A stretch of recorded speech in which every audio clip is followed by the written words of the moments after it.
Hey there, Sabine here. Hope you're having a fabulous Friday. I am back with day 24 of the 90-day visibility challenge.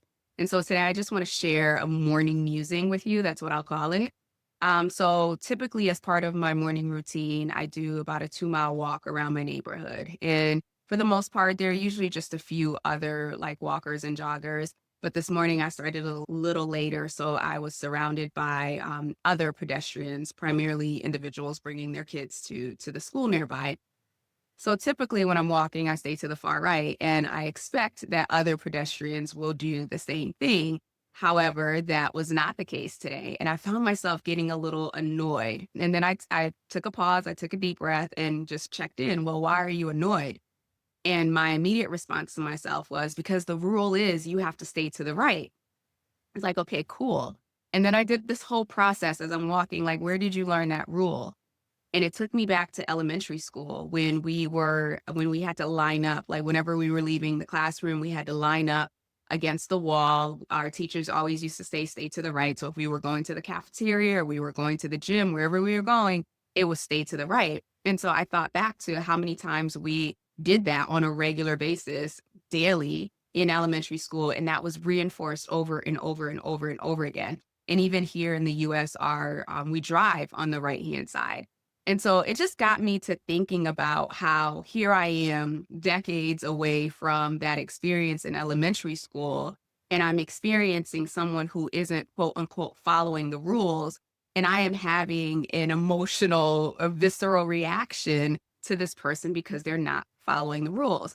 So luckily, I was in a space where I could observe these thoughts and kind of go through that path. But got me to thinking, you know, not just what other rules might I be following that actually aren't that important, but it also made me realize that the people who weren't following the rules of staying to the right, they were still getting to their destination.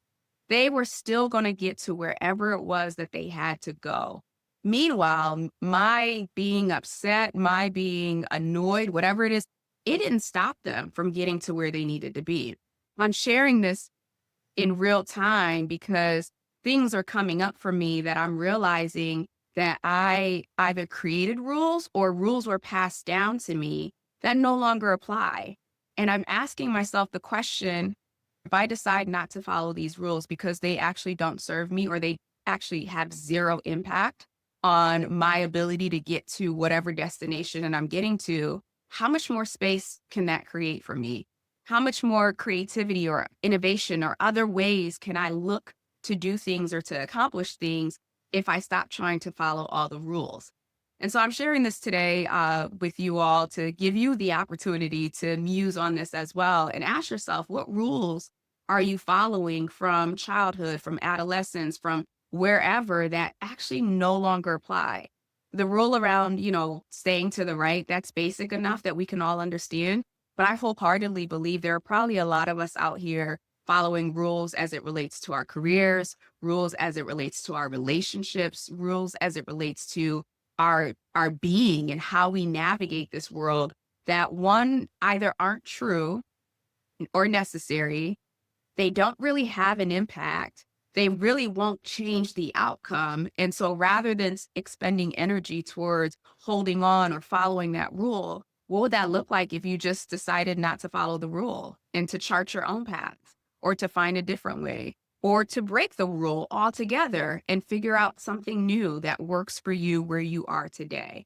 So that's my invitation for you today. Feel free to check out the captions. There's a reflection question. I invite you to share your thoughts in the comment section. I always read them and respond. If not, you're always welcome to take a screenshot and use it for your journaling prompt whenever it makes sense for you. That's what I have for you today. I will be back tomorrow with another video. Have a great rest of the day and we'll talk soon. Take care.